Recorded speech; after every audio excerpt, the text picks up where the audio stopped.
Hey guys, hope you're all doing well. Now for today's video, I wanted to go over the final version of the shooting script for Jurassic Park 3. This movie would of course go through quite a lot of rewrites, and much of what was originally planned for the film didn't happen to make it to the big screen. But one of those ideas actually did make it into the final rewrite of the film's ending, which is again, radically different from what we see in the final version. This version of the film would have revealed to the audience just exactly what happened to the dinosaur boat at the beginning of the movie, and we would be given one final action sequence as well. More runtime for this film can only be a good thing, so without further ado, this is how Jurassic Park 3 was supposed to end.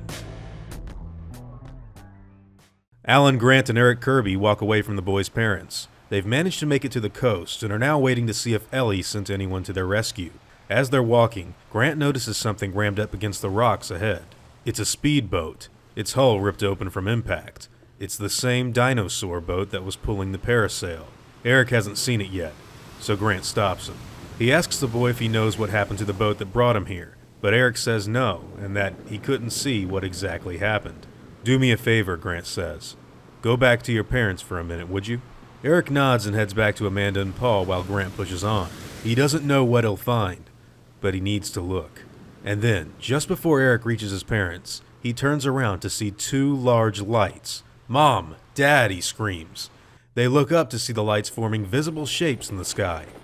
Helicopters. They shout with joy, all three of them waving their arms, making as much motion as possible. Now these military choppers change direction and head straight for them. Meanwhile at the speedboat, Grant looks in, prepared to see anything in the wreckage. The cabin is surprisingly intact, just a little blood. There are 3 gashes on the driver's seat back. Grant measures their spacing with his fingers. And now Eric Kirby's voice yells over Alan. He screams, "Dr. Grant, the helicopters are here. We're safe." Grant looks down at the 3-toed tracks in the wet sand around him before saying to himself, "No, we're not." The first chopper flies by to cover the second that started to land. Suddenly a voice screams over the chopper's blades, "No, no, stay back, they're in the trees!" And sure enough, at the tree line, the upper branches start shaking. At first it looks as if it's just the wind of the chopper, until something bursts from the foliage. It's a pteranodon, and this single attacker is soon followed by 20 others. A gorgeous and terrifying sight. They all attack the chopper and smash its windows in an instant. One overeager pteranodon sticks its head up too high and gets decapitated by the blades. Soon the whole aircraft comes falling out of the sky in a huge fireball. Seeing the explosion, the second chopper takes off. Eric, Amanda, and Paul are all on board, but Grant is still running up the beach. Amanda screams out for the pilot to go back and get Grant, just before Paul pulls a lever on the inside, which releases a cord and steel ladder. Alan chases after them, catching a rung just as it goes over the water. While Grant begins to climb, a pteranodon flies up right behind him trying to bite. It catches Grant's shoulder. He spins to the far side of the ladder while the rest of the pterosaurs go to bite him as well. One of them ends up getting its head stuck between one of the rungs. Amanda looks out to see that all of the other pteranodons are returning to the island, unable to keep up. In the back, Eric and Paul get the ladder mechanism to retract, reeling Grant in faster, as well as the captive pteranodon. Just as Grant reaches the cabin, they shut off the ladder engine, but the animal is still working its way free, pulling closer and closer to the opening. Grant begins to shout over the noise, "We have to cut it! Find something sharp!" Everyone begins checking the cabin for something that will sever the line.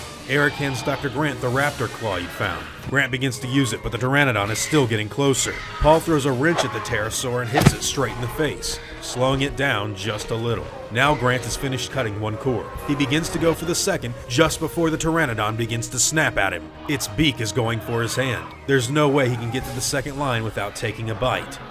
Then Grant has an idea. He very carefully and deliberately puts his hand over the second line. Just before he pulls away at the last moment, the pteranodon itself bites through the line, causing it to fall away from the chopper just before its wings catch wind, and it turns around to glide back over Sorna. As horrifying as this creature was just one moment ago, it's suddenly beautiful again. Sitting alongside his parents, Eric speaks up now that they're away from any danger. "What do you think is going to happen to the dinosaurs?" "Population will eventually stabilize," Grant replies. "They'll adapt to fit different roles. Either that or the government will firebomb it back to the Stone Age," Paul adds in, and Amanda admits that she would most certainly support that idea. Eric looks back over the island just before saying, I don't. I want to go back someday. And Dr. Grant realizes, yeah, so do I. Now the helicopter flies across the ocean, leaving the island far behind. So this would have been pretty different from what we actually got. Number one, in this version of the film, Billy stays dead after he completes his little arc at the birdcage. There's no rescue or hat exchange to Dr. Grant in this script. Another major difference is that this version would have confirmed that the Pteranodons were responsible for killing the boat crew at the beginning of the film. But now in the final cut of the movie, this kind of makes no sense because we see them specifically locked up before Amanda accidentally lets them out during their escape.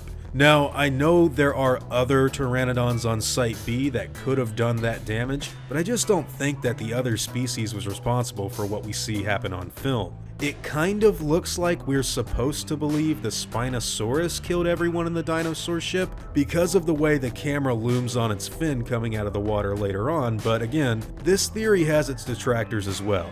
Either way, this would have been a very different way to end the third film. In my opinion, a lot of what's shown here is actually really cool and I would have welcomed it into the third act of this movie. But again, that's just my own personal thoughts. What do all of you guys think about the original ending of Jurassic Park 3? I'd love to hear everything that you guys have to say about it in the comments down below. Now before I go, I want to thank my game wardens, like Ted Dino, as well as all of my InGen executives. I'd also like to thank all of my park workers and InGen hunters as well, Justin Bang Bang and Amanda F. Sweat. Words can't really express how awesome it is to have you guys tell me how much you enjoy the stuff I do, and seriously, I am extremely thankful for everything that you guys do to help. It honestly means the world. Now I'd like to thank you all for watching this video, and hope that you all enjoy today's content. If you feel like I deserve it, I'd appreciate the like and hope that you will consider subscribing if you're interested in hearing from me again. I'll see you all in the next video, guys, and as always, take it easy.